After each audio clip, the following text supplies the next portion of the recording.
ঘরে কোনো সবজি ছিল না, ছিল শুধুমাত্র আলু। তাই ভাবছিলাম আলু দিয়েই কোনো একটা সবজি বানাই, কিন্তু আমার ছেলে তো খাবে না শুধু আলুর সবজি।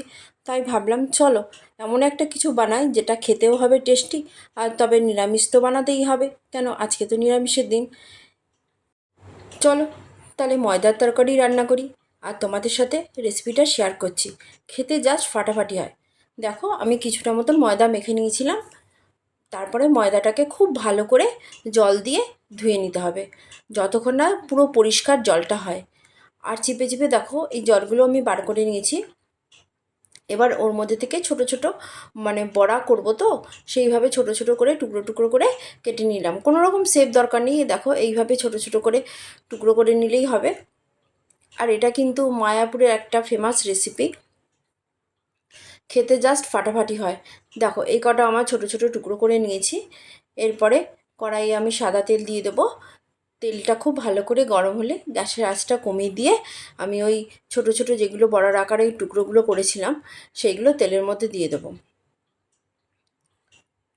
দেখো আমি এগুলো কিন্তু একটু ফাঁকা ফাঁকা করে দিয়েছি। এরপর আমি এগুলো উল্টে পাল্টে ভেজে নেব।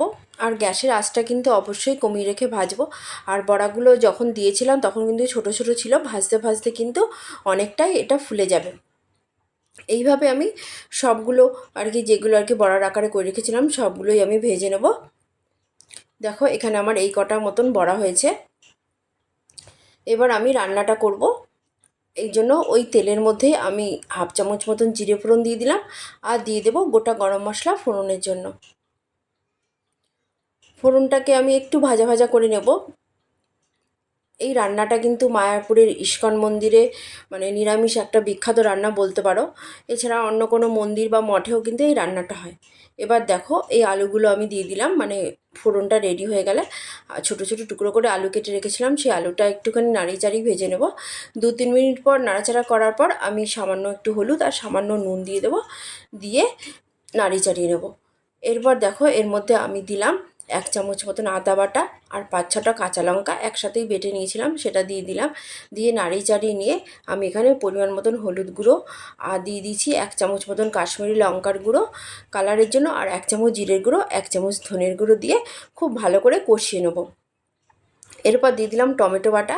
এখানে আমি একটা মাঝারি সাইজের টমেটো বেটে নিয়েছি, সেটাই দিয়ে দিলাম। সবগুলো একসাথে আলুর সাথে সবগুলো খুব ভালো করে কষিয়ে নেব। যখন তেলটা সেপারেট হয়ে যাবে না, তখন আমি জল দিয়ে দেবো। এটা একটু বেশি করে আমি জল দিয়েছি, ধরো 1 গ্লাস মতন জল দিয়েছি। দেওয়ার পর নাড়িয়ে চাড়িয়ে নিলাম, তারপরে দিয়ে দিলাম পরিমাণ মতন নুন, দিয়ে আমি ঢেকে রাখবো। এই ধরো 10 মিনিট মতন ঢেকে রাখলেই না আলুগুলো নরম হয়ে যাবে, কেন ভাজা করার সময় আলুগুলো 50% মতন নরম হয়ে গেছিলো। দেখো আলুগুলো একদম নরম হয়ে গেছে। এই টাইমে আমি একটু নাড়িয়ে চাড়িয়ে এর মধ্যে দিয়ে দেবো গুড়। তোমরা চিনিও দিতে পারো গুড়ের বদলে, কারণ নিরামিষ রান্না তো মিষ্টিটা দিলে মিষ্টি হবে না, খেতে কিন্তু খুব স্বাদ হয়, টেস্টের ব্যালেন্সটাও হয়। এরপর আমি গরম মশলা গুঁড়ো দিয়ে দিলাম, হাফ চামচ মতন দিয়েছি। এরপর আমি এই বড়া যেগুলো ভেজে রেখেছিলাম ময়দার বড়া, সেগুলো দিয়ে দেবো। সেগুলো দিয়ে নাড়িয়ে চাড়িয়ে বেশিক্ষণ না 7-8 মিনিট মতন রাখবো। 7-8 মিনিট রাখলেই হবে। এরপর আমি গ্যাসটা বন্ধ করে দেবো। গ্যাসটা বন্ধ করে আমি ঢেকে রাখবো এই ধরো 10 মিনিট মতন। 10 মিনিট পর তোমাদের সার্ভ করে দেখাচ্ছি। দেখো দেখতে যেরকম সুন্দর হয়, খেতেও জাস্ট ফাটাফাটি হয়। তোমরাও বাড়িতে একবার রান্না করে খাবে। আর তোমাদের যদি আমার এই রেসিপিটা ভালো লাগে, লাইক করবে, সাবস্ক্রাইব করবে। Bye, tata.